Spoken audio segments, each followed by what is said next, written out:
The White House is sounding the alarm about a fall and winter surge. Here to discuss is the White House COVID-19 response coordinator, Dr. Ashish Jha. Pardon my allergies there, Dr. Jha. I want to start out by talking about this possible surge. You say as many as 100 million people could be affected. Yeah, good morning, Martha. Thanks for having me here. You know, if you take a step back and look at the last 2 winters, we've had relatively large surges of infections. We're looking at a range of models, both internal and external models. And what they're predicting is that if we don't get ahead of this thing, we're going to have a lot of waning immunity. This virus continues to evolve, and we may see a pretty sizable wave of infections, hospitalizations, and deaths this fall and winter. Whether that happens or not is largely up to us as a country. If we can prepare and if we can act, we can prevent that. But we're going to need Congress's help, and that's one of the key messages here, is we need the resources to fight that battle so we don't have that kind of a fall or winter. And of course, this is coming when you're asking for an additional $22.5 billion in emergency aid, with Republicans wanting a much lower number of about $10 billion. What difference will that make? Yeah, it's going to make an enormous difference. Actually, so let's talk about what happens if we don't get this. There's a new generation of vaccines that's almost surely coming. FDA is making final decisions on that. Americans, we will not have enough of those vaccines for all Americans.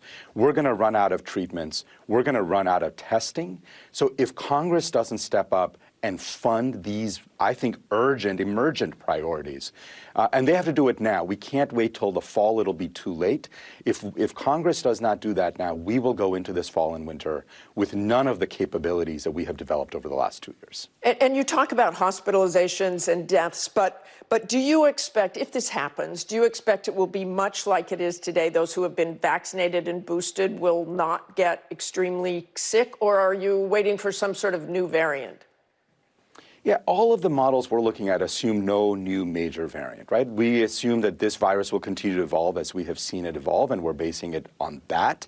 That said, what we know is, for instance, that we've seen a surge of infections here in the Northeast. We've not seen a huge spike in deaths because the population is so well vaccinated and boosted. That's not true for the whole country. So we've got to continue plugging away at getting more people vaccinated and boosted. We've got to get more therapeutics in place. If we have the resources to do all of that, I do think we can get through this winter without a lot of suffering and death. And right now, only Americans over 50 and those at high risk are approved to get that second booster. Do you see that changing anytime soon? Yeah, well, that decision made by the FDA and CDC was based on the available data. And the available data, largely from Israel, suggests that people over 60 benefit enormously from that second booster as long as they're 5 months out from their first booster. 50 to 59, the data is not as clear, and that's why FDA recommended that people who are in a higher risk group talk to their doctor and get it. People under 50, we just don't have the data yet. So I think we always want to be driven by evidence. We'll see what the data shows. And we will stand by. Thank you so much for joining us this morning, Dr. Jha. Hi, everyone. George Stephanopoulos here. Thanks for checking out the ABC News YouTube channel. If you'd like to get more videos, show highlights, and watch live event coverage, click on the right over here to subscribe to our channel. And don't forget to download the ABC News app for breaking news alerts. Thanks for watching.